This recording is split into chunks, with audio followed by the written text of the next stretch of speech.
Okay, welcome. Good to see you guys, sort of. As we promised, this is the second of the three webinars throughout bar prep season. At the end of the last one, I talked about the goal now as you approach, or maybe just took if you're doing a commercial course.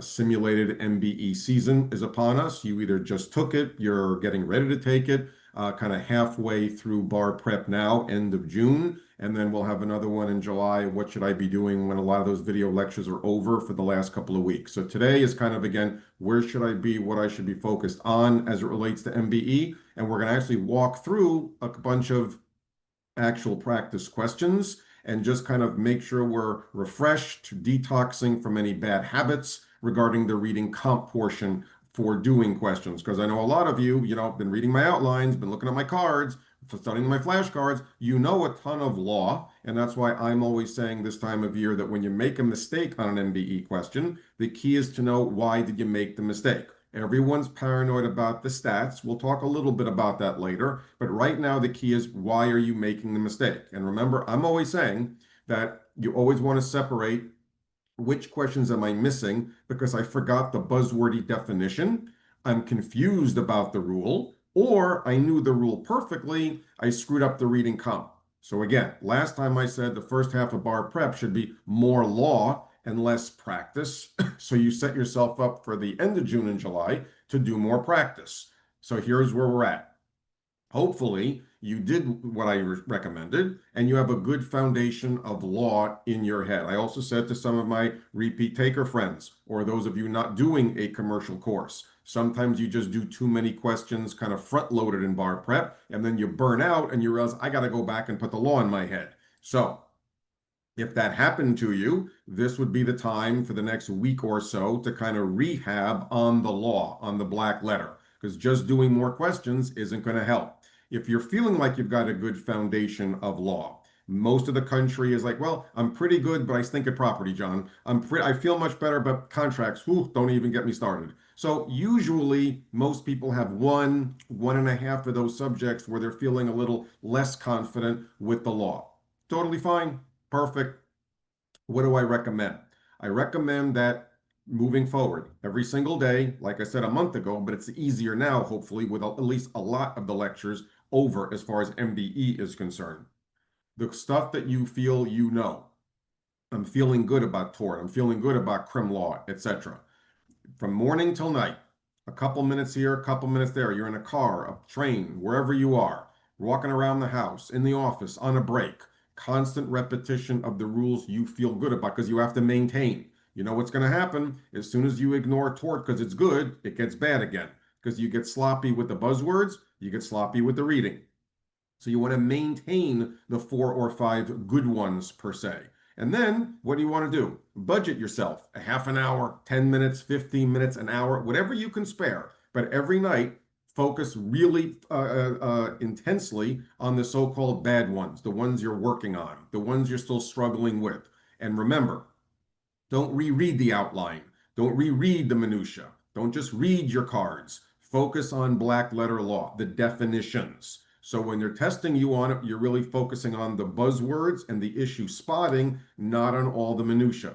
When you need to read the extra half a page or a page of further explanations, of course, do it, but they're not testing you on that. That's just information to make sure that you understand what the rule is going to look like. That's it.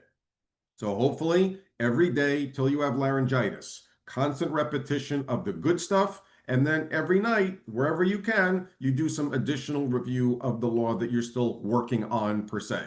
Moving forward every day, some people pick a topic a day. Some people do a little tort in the morning and a little crim law in the afternoon, a little con law before bed. Some people like to do a subject a day. Today's my contract day, John. Today's my property day, which means what? From the moment you get up until the moment you're going to go to sleep, 100 times a day, 30 seconds at a time, a couple of rules, another rule, another rule. Find out what you know. And you'll be shocked how much you will and do know, but you also want to recognize what you're beginning to forget. And a lot of times it's the easy stuff. Put that stuff back in there. So when you're doing your practice questions, since most of your day when you're not at the desk studying is your law review, so to speak, you can focus more intently and presently when you read the question. So when you get the question wrong and the correct answer is A and you pick B, you should be able to see immediately. Did I forget the difference between IIED and NIED? Oh my God, I got to go put that back in my head. You don't need it to do more of the explanation. You see that you forgot the rule. Or I knew that was the rule, but I screwed up the reading comp. And that's what I'm going to talk about in a second when we jump into these questions. Be more proactive as to the why. Don't worry about how many. Don't worry about the percentage. The percentage is going up if you fix the problems. The percentage is not going up if you just do more of the same. And just doing more questions alone by itself, in my humble opinion, doesn't fix the problem. You want to be honest with yourself as far as that goes. You're getting questions wrong that only 30% of the country got right. Bleep the question, leave it alone. Who cares? That's part of the 35% you can get wrong and pass the bar. You can't get them all. So right now you want to feel like you're building a more solid base. Most of the country hovers between 55 and 65%, give or take. You inch closer to the 65 and get out of the 50s, or inch higher to 67, 68, as opposed to 61, 62, with those stupid little buzzwords more cemented, and so you could make fewer reading mistakes when you do the questions. Reading comp versus the law. Let's look at the first question we're going to do. Here's a tort question. And let's review big picture. Stay with me. Stop worrying about the correct answer. Stay with me. Stay with me. Stop typing. Here we go. Back to basic reading comp. Okay? Issue spotting. Okay? Many of you love to look at the call of the question. Okay? Go ahead. Take a look at the call. Doesn't tell you a damn thing. In a suit against a man, is the neighbor likely to prevail? You could say that's a tort, John. Okay, good. All right, yeah, you see the call. It's an act. It's a claim. Okay, but it doesn't tell you the name of the tort. What do people do when they read the call and it doesn't tell them anything? They look at the answers, but the answers don't tell you what the issue is about. Let's do it your way, meaning most of the country's problem right now. Get it down to two, John. Still getting it down to two. Always get it down to the yeses or the nos. Okay, let's do it your way. Then you'll see. Okay, read A by itself. Go ahead. No legalese. Didn't really tell me anything. The neighbor knew that the man had dangerous dogs in his yard. Okay, take a look at B. What is B referencing, talking about? Trespass. Take a look at C. Invitee. When do I talk about whether someone is or is not an invitee versus a licensee? Duty of care. When do I talk about whether you have a duty? Negligence. Notice what I just did? There's a trespass answer and there's a negligence answer. What do those two things have in common? Nothing. D. Well, there's my definition to strict liability, John. So I have three answer choices, literally defining three different torts. But how many torts is the question about? One. So why do I want to run to the answers and before I know what I'm looking for, and now, well, it could be trespass, could be negligence, could be strict liability, and I don't know what A has to do with anything. But now I'm thinking about three torts, but only one is applicable. Are you saying not to do that, John? I didn't say that. I said when the call of the question doesn't tell you the name of the rule, you have no idea what you're looking for. Where are they going to tell you that? In the facts.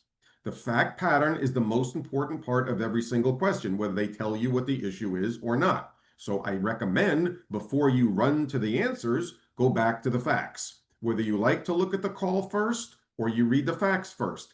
Either way, you better know what answer you're looking for when you go into the answers because this is what they're doing to you. So for many of my friends out there who read too fast, afraid they're not going to be finished, they end up in the answers so quickly, they don't know what to pick because they don't know what the question is about. So what then you have to do? I got to go back and reread it again, John. That's your time problem. The time problem is a self-fulfilling prophecy. You're so worried about time, you read so fast, you get to the bottom and you don't know what you're looking for. Now I got to go back and read it again. And now you're planting two or three different ideas in your head.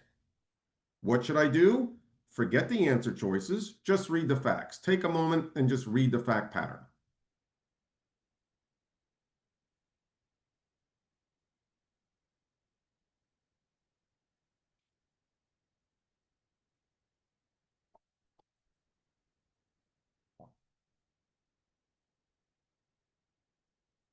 So, reason I love this question is because not only in the call, but also in the facts, they didn't name anything, right? Crim law is your outline, right? A lot of crim law questions, it says if charged with burglary, will John be guilty? They give you the name of the crime right there. Okay. Notice nowhere in here did it mention a term other than what happened. A dog injured somebody. Issue spotting, issue spotting. If I dumb the fact pattern down, that's what I recommend. You're dumbing the fact, but what happened? A dog injured somebody. What tort is that? Strict liability. But is a dog usually a wild animal? No. Can a domestic animal become wild? Yes. If the dog has, I hear you, dangerous propensities. Exactly. Is this a bad dog? Yeah. And how do you know this is a bad dog? Because they told you. Exactly. You wouldn't know that unless you slowed the bleep down and read the facts. If this is a bad dog, a wild animal, could the owner be strictly liable? Yes. So what have I just done? Issue spotting. A dog injured somebody. Strict liability. I got to forget all the other torts now because that's what it's about. A dog usually isn't a wild animal, but this one is. So that means it's strict liability. Is that where the question ends? No, because what else did the fact pattern say? That the guy read a sign and he knew what he was doing. If you know and appreciate the nature of what you're about to do and that it's risky or dangerous and you do it anyway, that's the one legal defense to either form of strict liability, and that's called assumption of the risk. It didn't say strict liability, it didn't say wild animal, and it didn't say assumption of the risk. That's called issue spotting. Everyone with a JD knows how to do that. If you slow down and focus on the facts. So now I see this was a wild animal, but the guy was an idiot and he read the sign and he went anyway. That's called assumption of the risk. So the issue is it's a strict liability / assumption of the risk question, and now I know what I'm looking for. I don't care about any single answer not related to assumption of the risk. Now I look at A. And even though A did not say no because the guy assumed the risk, isn't that what A is really saying? Yes. Notice how specific A is to the facts. Now notice how bad and ridiculous B, C, and D are. Elements of torts that have nothing to do with assumption of the risk. If you just saw wild dog, D looks good because at least it has something to do with the definition of strict liability, but it's not specific to the facts. Every answer you pick on the bar exam, whether you know it or not, should be the most specific answer to what the facts are talking about. I'm always talking about this exam is really about connecting the dots. Whether I know it, remember it, understand it, every law graduate in America can dumb down 4, 5, 9 lines of facts and say, basically, that's what I think it's about. And what's your job? To pick the most specific answer that matches the facts. Other answers are better. You will like them better. You may agree with the other answers better. And that's why John's brand says, shut up and pick the most specific anyway. Connect the dots. Are there other arguments? If you were doing this paragraph and you're writing an essay on it on Tuesday of the bar, would you clearly argue trespass? Of course you would. Absolutely. But what the bleep does trespass have to do with strict liability? Nothing. And that's why you want to slow down and spot the issue in the facts before you run to the answers. Let's see what looks good. I like C better. I really think B is a better argument. That's all terrible thinking.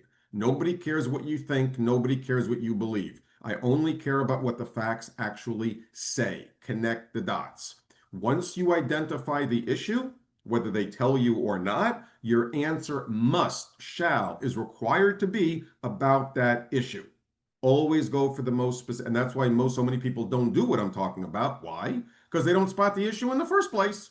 They're so in a rush to skim the facts, to look at the answer, that they're picking an answer that may be legally or factually true and correct, but it has nothing to do with the issue. Always be asking yourself, why am I picking A? Why is B bad? B, trespass. C, negligence. D, that's strict liability, but not about assumption of the risk. A is the only one talking about that he assumed the risk. Shut up and pick it. And this is another example where on the actual bar exam, many of the correct answers do not give you the legalese. They just give you what A looks like, what I call the plain English. A is the most specific, and that's what you're going to pick. Are they going to give you the buzzword sometimes? Sure, they're going to give you the buzzword sometimes. Sometimes they don't. So now let's take a look at a property question. A lot of the property questions, as you know, I hear you moaning from all over the country. Take it easy. Definition, dumbing it down, issue spotting. So again, if you like to, look at the call down there. Is the man liable to the bank for the deficiency? Okay, some of you may know a little more about mortgages, but it doesn't say the name of the rule. So you have your two no's and your two yeses. What do you don't want to look down there and get all kinds of wacky, crazy ideas in your head. What should be flying around in your head? There's one issue. All I got to do is dumb down what the facts say. Take a look at the facts to number 8.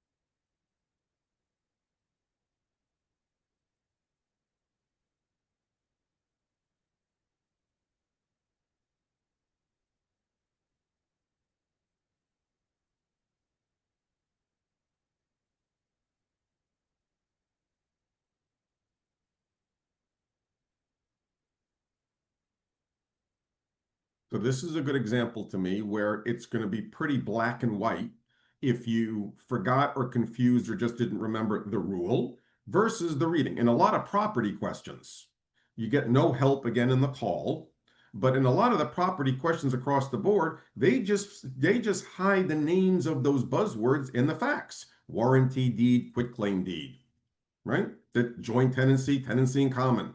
They're giving right of reentry. You get my point. They're just giving you the names. All you need to know is the definition. So what's this one about? Someone buys land and there's a mortgage on the property. When I buy your property and you're paying a mortgage, the buyer either assumes the mortgage or they take subject to the mortgage. What does assume mean? They become personally responsible. They assume all rights and obligations. They take over responsibility. And now they're primarily liable to pay the mortgage. If you take subject to the mortgage, you buy the land and get title, but you have no financial responsibility whatsoever. That's a simple definition. What's your default? The default rule is someone usually takes subject to the mortgage. How will you know if the guy assumes? Because they have to tell you. Did this guy assume the mortgage? Yes. Notice line 2. The man paid the woman in cash and has specifically assumed the note. Is the man now liable?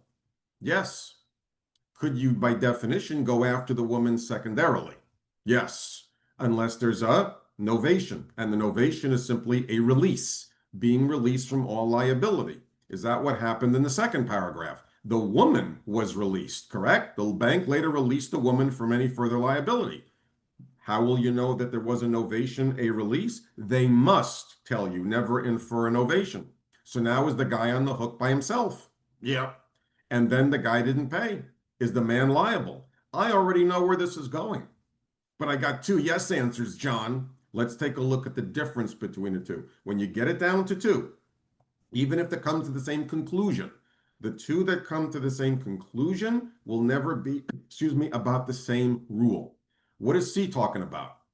The bank's release of the woman constitute a clogging of the equity of redemption? What is redemption about? Redemption is about paying off what you owe to stop foreclosure. That's not what's going on here. This guy just assumed the mortgage, but the woman was released. So is the guy on the hook? Yes, because the man's personal liability on the note was not affected by the bank's release of the woman. Isn't that plain English for he's primarily liable and the bank released the woman? Yeah. Is D delicious the best, most specific answer? Yes. Now, if you got it wrong because you forgot the difference between assuming versus subject to, okay, that's what I'm saying.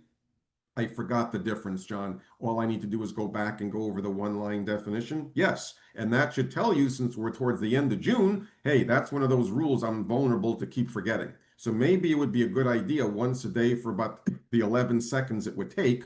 I want to say the names and the definitions of those rules, because then when I see another question like this, although usually the next time you see it, the guy could take subject to the mortgage. But now I know what the words mean, so I'll know what answer I'm looking for. This is the time of the year to begin to learn from the mistakes. You may make them 2 or 3 times, but that's so you begin to know what the words look like. And then the third, fourth, fifth time you see it is on the bar, and you'll say, now I know exactly what to do. Don't worry so much about missing it. You just want to get more comfortable to what it looks like. You only have to get it right once on the day of the bar. Everybody wants to be right all the time now because of the ego stroke of the stats. I understand that. I just don't want you to freak out when you miss some, because sometimes you just need to visually see this kind of a question for the third, fourth, or fifth time. And if you use them as examples of what it looks like, rather than some, declaration on your IQ and what your stats mean, take the pressure off and just say, oh, so now I know it's going to say assume. And if it doesn't say assume, he took subject to. Then they couldn't go after the guy. Learn from the mistake. See the difference between answer choices C and D. If you forgot what redemption is, okay, that definitely pays to take 10 minutes. Go back and put the definition in your head, and you'll get those questions right also. Just learn from the mistake. But what is the key in both of these? Slowing down in the facts so I know what answer I am looking for, rather than skimming and hopefully I get to see it. Here we go with a crim law question. Now, let's again do it your way. Take a look at the call. All right, well, it says, should the conviction be reversed? But what does it say at the bottom there? The president was convicted of murder. So what are they doing? They're telling you that it's a murder question. Okay? But in common law, how many ways could you commit murder? 4. Intent to kill, intent to inflict serious bodily harm, felony murder, and depraved heart. And what's a definition of depraved heart? Reckless disregard of human life. You knew or should have known someone could get killed, and you did it anyway. So if they only use the word murder down there, and there's 4 of them, you don't want to look at the answers yet because you don't know what you're looking for. How will you know which one of the 4? The facts will tell you. Take a look at the hypo.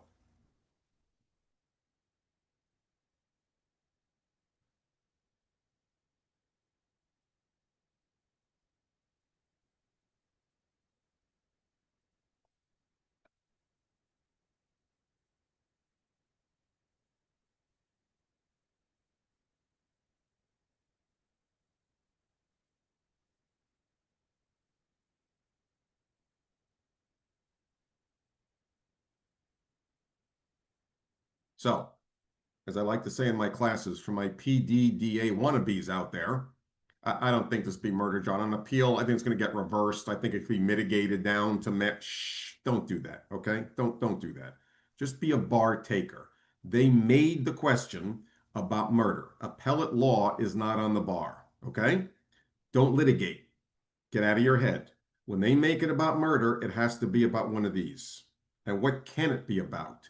Any of the manslaughters, because they made it about murder. Issue spotting, connect the dots, one issue at a time. So in this fact pattern, which one of the 4 murders are they describing here? Should this guy have known that this could happen and he did it anyway? Yes, there was no intent to kill. Remember, a big thing with criminal law overall, never infer specific intent. Make the facts tell you. You could argue a lot of things. I totally agree with you, but that's how explicit they need to be. This guy should have known that by putting that stuff out there, it could kill somebody, which means it has to be an example of depraved heart. So when I look at A, take a look at A, strict criminal liability. There's no statute here, John. Exactly. So what sound do you make with your mechanical pencil when you know that the answer is wrong? B. What buzzword did they give you in B to know you could connect those dots? Reckless. Notice the first one we did, no buzzwords. Here, did they give you one of those buzzwords? Yes. C. What does a regulatory offense have to do with any of the murders? Nothing. D. Now, Listen to me. Proximate cause. Proximate cause. Proximate cause is an element of negligence. When do I care whether you act negligently and someone dies? Involuntary manslaughter. Involuntary, negligent conduct causing a death. Depraved heart murder, reckless disregard of human life. Most of the country gets it down to B and D because they know that A and C are just ridiculously stupid. So if you got it down to B and D and you pick D, it's because you forgot the difference between the reckless negligent thing. That's the definition. Go back and shove that in your head and look how obvious this answer would be. You knew, but you were in here. I don't think it really was reckless, John. I think it was more of a shh, don't do that. Get out of your damn head. Focus on the facts. They made this a murder question. And once they make it a murder question, your answer must be about the most specific murder discussed in the facts. Don't say, well, they want me to go here, but I'm going to go there. You're not arguing. That's essay writing. You're focusing on the facts. So what's the common denominator so far? They're either going to give me the name murder or they're going to give me a question, but I can either way identify what's really going on from the facts. And once I see what's going on, I know what answer to be looking for.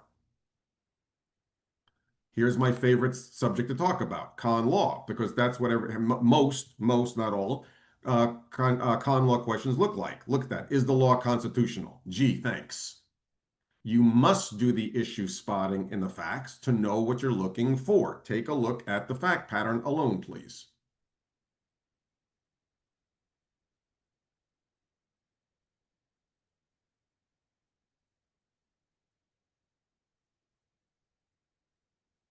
So again, what's going on here? This is First Amendment, okay? Speech. Can you ban, sorry, can you ban speech? No. Can you regulate speech? Yes. Content-based, content-neutral. What's the difference? In content-based, what are you in effect doing? The government is shutting everything down. You can't deny, prohibit, reject. Content-neutral. We're not trying to stop what you're saying. We're just regulating the time, the place, and the manner of your speech. Are they giving these guys another opportunity somewhere else, somehow, some other manner to speak? Or are they just basically saying you can't? They're basically just saying you can't, which would trigger, that's content-based. And what does content-based trigger? Strict scrutiny.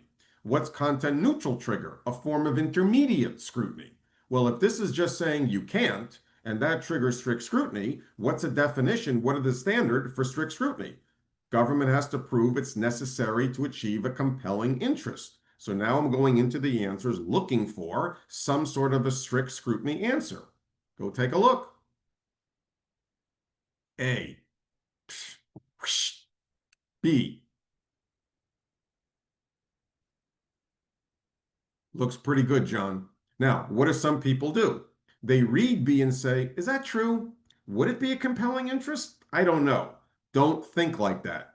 All you're doing again is connecting the dots. If I see strict scrutiny, I'm shutting up and picking the one talking about, no one knows what a compelling interest is. That's why those cases went on for 30 pages that you didn't understand, because nobody really knows what that word means. But I know what buzzword I'm looking for. C.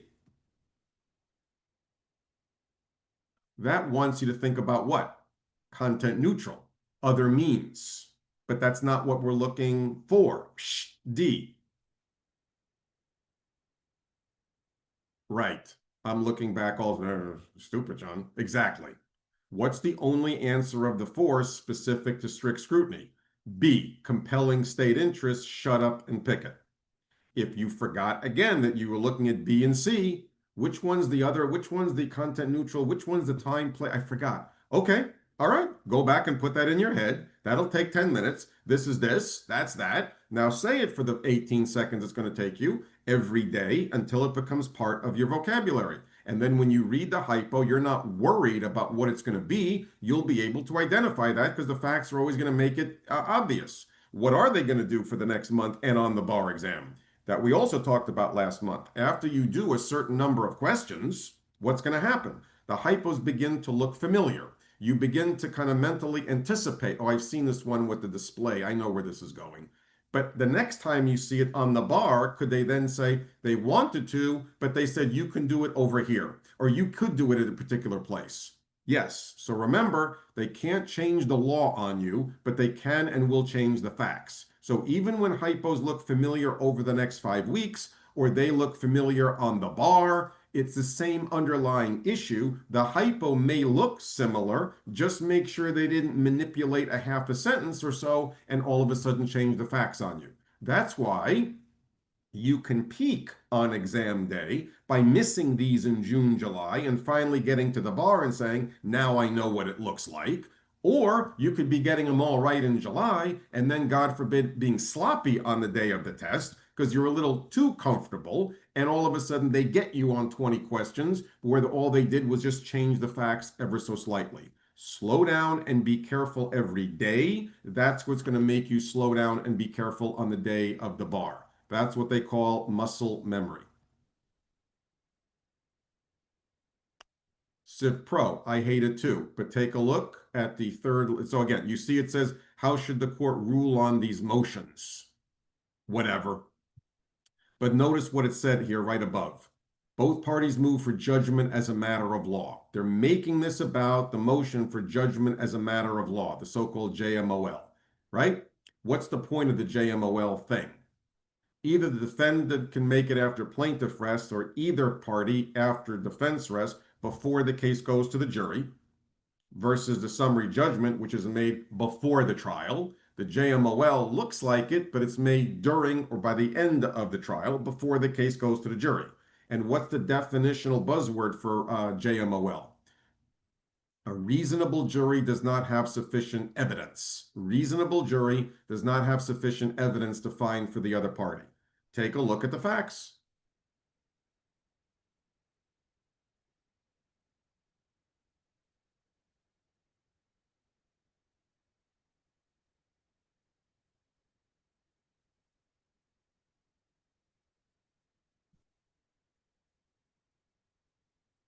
So you read this hypo and you say to yourself, I think this guy was an idiot. The man would just, did the tavern do anything wrong? Are they negligent? That's where they're going. Obviously, there was an accident. The man sued the tavern for personal injury. That's it. So you think, what would he sue for? The issue is, I guess he's been negligent. But now both parties move for judgment as a matter of law. Based on that, who's going to win that one?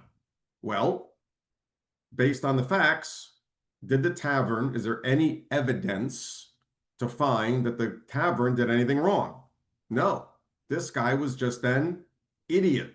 Correct. He came in obviously intoxicated. And you know he was drunk because because they told you. So now again, I know what answer I'm looking for. And even though it says okay, so there's one only that actually says grant the tavern's motion, but let's say there were two, but at least it makes it easier to know what you're looking for. Notice again what they're doing here, because there's no evidence that the tavern breached a duty to the man. Breach of duty, because the issue was negligence, no evidence. A reasonable jury would not have sufficient evidence. Always find the most specific. Notice A, because reasonable jurors could conclude that the accident was foreseeable. But that's not what JMOL is about, and that does not mean that it contradicts what the facts say. That's a counter argument you could always make on an essay, but on MBE, based on these facts, the tavern did nothing wrong. Don't say, but they could always argue, John. Again, that's essay writing. MBE, you put the blinders on and focus specifically on what the facts say. So another example where they told you about JMOL, I don't have to worry about the other motions now. Don't be a litigator and say, I don't think you should have made a JMOL, John. You should have a motion for some. Shh, don't do that. They told you what the issue was about. Think of my definition. And again, what I'm saying. If this time of year you forgot the difference between summary judgment and JMOL, no harm, no foul. I got the summary judgment, that's no genuine dispute of material fact. This one is the evidence thing. Okay, now I remember the difference. Now I know moving forward what the elemental difference is, and now I'm not going to make that mistake again. Perfect. Either fix the rule, no problem, or you knew it and you went in your own head and it was the reading comprehension. Either way, you want to fix the facts. Good? Good. Again, looking at an evidence question, correct? Yes. So again, look at the call of the question. How should the court rule with regard to the grand jury testimony? Okay? Basically, is it admissible? That's what most evidence questions are going to look like. You with me? That has nothing to do with the issue. How will you know what the issue is? Because the facts will tell you. Exactly. Take a look at the fact pattern.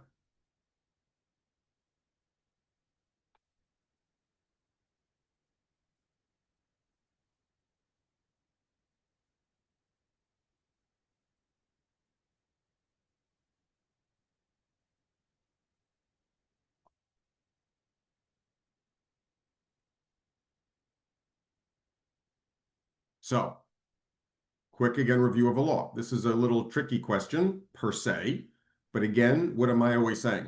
If you know what it looks like, they're going to make it pretty obvious of what they're doing to you.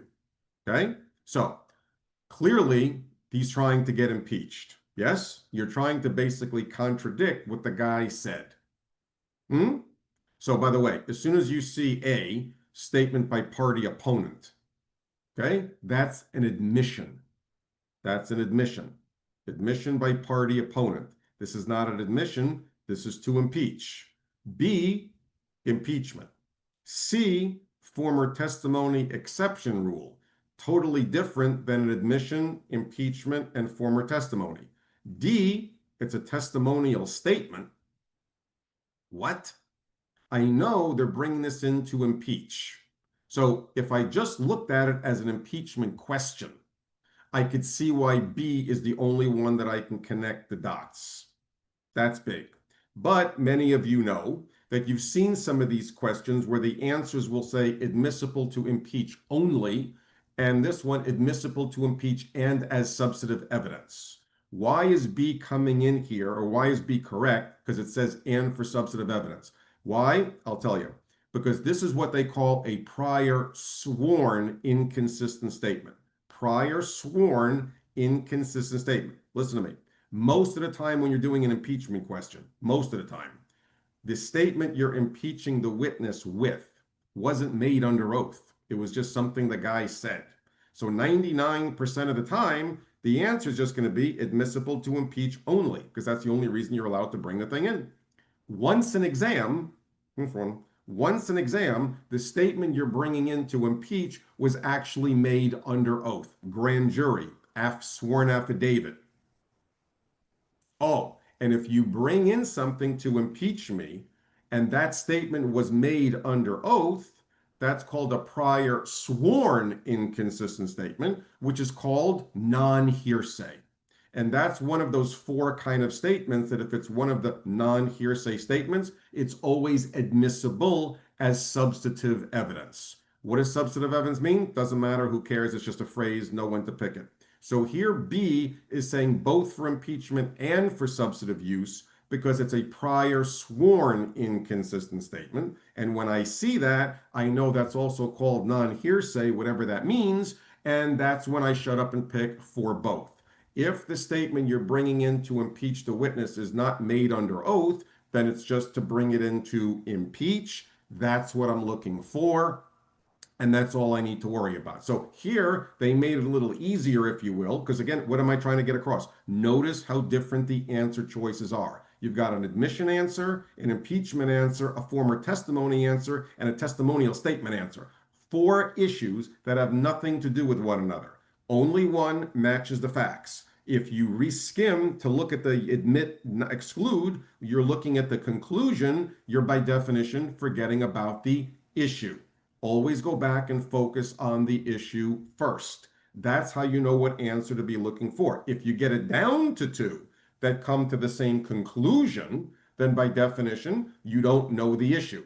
Because the two yeses, the two constitutionals, the two guilties will always be talking about different rules, different issues. One is not better than the other, only one matches the facts.